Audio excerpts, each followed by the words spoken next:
আজি নসত্ৰস্থিত কৃষ্ণগুৰু সেৱাশ্ৰমৰ প্ৰতিষ্ঠাতাৰ আবিৰ্ভাৱ মহোৎসৱ কৃষ্ণগুৰু সেৱাশ্ৰমৰ লগতে 107খন শাখা সেৱাশ্ৰমত উদযাপন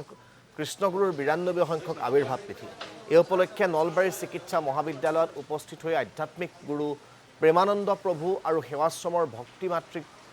কুন্তলা পাটোৱাৰী গোস্বামীয়ে ৰোগীসকলৰ মাজত বিতৰণ কৰে ফলমূল লগতে চিকিৎসা মহাবিদ্যালয়খনৰ চৌহদত ৰোপণ কৰে গছপুলি এই সন্দৰ্ভত আমাক কিছু পৰিৱেশ দেখুৱাব নকুল তালুকদাৰ আজি কৃষ্ণগুৰু সেৱাশ্ৰমৰ প্ৰতিষ্ঠাতা কৃষ্ণগুৰু যি পৰমগুৰু কৃষ্ণগুৰু দেৱৰ আজি আবিৰ্ভাৱ মহোৎসৱ আৰু 92 যি আবিৰ্ভাৱ মহোৎসৱ এই আবিৰ্ভাৱ মহোৎসৱ উপলক্ষে ইতিমধ্যে দেখিবলৈ পোৱা গৈছে ৰাজ্যৰ 98টা স্থানত তেওঁলোকে আজি গুৰু জয়ন্তী উদযাপন কৰিছে কৃষ্ণগুৰু সেৱাশ্ৰম নহত কৃষ্ণগুৰু সেৱাশ্ৰম উদযাপন কৰিছে আৰু এই মুহূৰ্তত মই আইমাতৃৰ কাষলৈ যাব বিচাৰিছোঁ যিহেতু আজি গুৰুদেৱৰ জন্ম জয়ন্তী 92 সংখ্যক জন্ম জয়ন্তী আৰু এই জন্ম জয়ন্তী উপলক্ষত ভকতসকলে যথেষ্ট আনন্দ উল্লাহেৰে বিভিন্ন প্ৰান্তত আজি গুৰুদেৱৰ জন্ম জয়ন্তী উদযাপন কৰিছে তাৰ মাজতে আজি ৰোগীৰ মাজত ফলমূল বিতৰণ কৰা হৈছে নলবাৰী চিকিৎসা মহাবিদ্যালয়ত উপস্থিত হৈছে কি ক'ব হয় আজি আপুনি ক'লে কৃষ্ণগুৰু প্ৰভু ঈশ্বৰৰ 92 সংখ্যক জন্ম আবিৰ্ভাৱ মহোৎসৱ আৰু ইয়াৰ বাবে আমাৰ বিশেষ প্ৰস্তুতি আপুনি দেখিছে কৃষ্ণগুৰু মূল সেৱাশ্ৰমৰ লগত শাখা সেৱাশ্ৰমসমূহত ৰাতিপুৱা ঠিক 6 বজাৰ পৰা গধূলি 6 বজালৈকে অখণ্ডভাৱে এক নাম কীৰ্তন আমাৰ চলি আছে আৰু এই আবিৰ্ভাৱ মহোৎসৱৰ লগত সংগতি ৰাখি আমি অসমৰ 92টা ঠাইত 92খন ঠাইত এনেধৰণৰ কাৰ্যসূচী আমাৰ গ্ৰহণ কৰা হৈছে য'ত বৃক্ষৰোপণ স্বচ্ছ অভিযান আৰু খাদ্য বিতৰণ এনেধৰণৰ কাৰ্যসূচী আমাৰ গ্ৰহণ কৰা হৈছে আৰু ইয়াৰ লগতে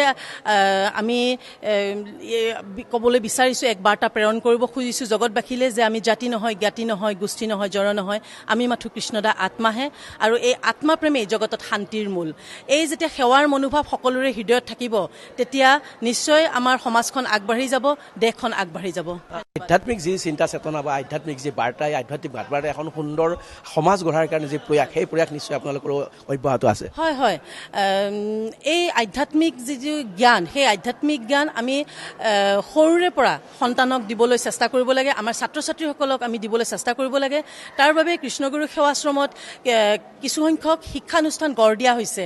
বিদ্যালয়ৰ পৰা মহাবিদ্যালয় আৰু বিশ্ববিদ্যালয় পৰ্যন্ত এই শিক্ষানুষ্ঠানসমূহ গঢ় দিয়া হৈছে য'ত যিখিনি আমাৰ সাধাৰণ পাঠ্যক্ৰম আছে ব্যৱহাৰিক পাঠ্যক্ৰম আছে তাৰ লগত আধ্যাত্মিক জ্ঞান প্ৰদান কৰাটো বাধ্যতামূলক যাতে আমাৰ ল'ৰা ছোৱালীয়ে আমাৰ সন্তানে আমাৰ ছাত্ৰ ছাত্ৰীসকলে তেওঁলোকে প্ৰকৃত জ্ঞান লাভ কৰে আৰু এজন সুনাগৰিক হিচাপে গঢ় ল'ব পাৰে এয়া আমি নসত্ৰৰ পৰা আপোনালোকক পৰিৱেশ দেখুৱাইছোঁ নসত্ৰত এয়া আজি এই যি কাৰ্যসূচী সেই কাৰ্যসূচীৰ স্থলীত ইতিমধ্যে আমাৰ সাংবাদিক নকুল তালুকদাৰে উপস্থিত হৈ পৰিৱেশ দেখুৱালে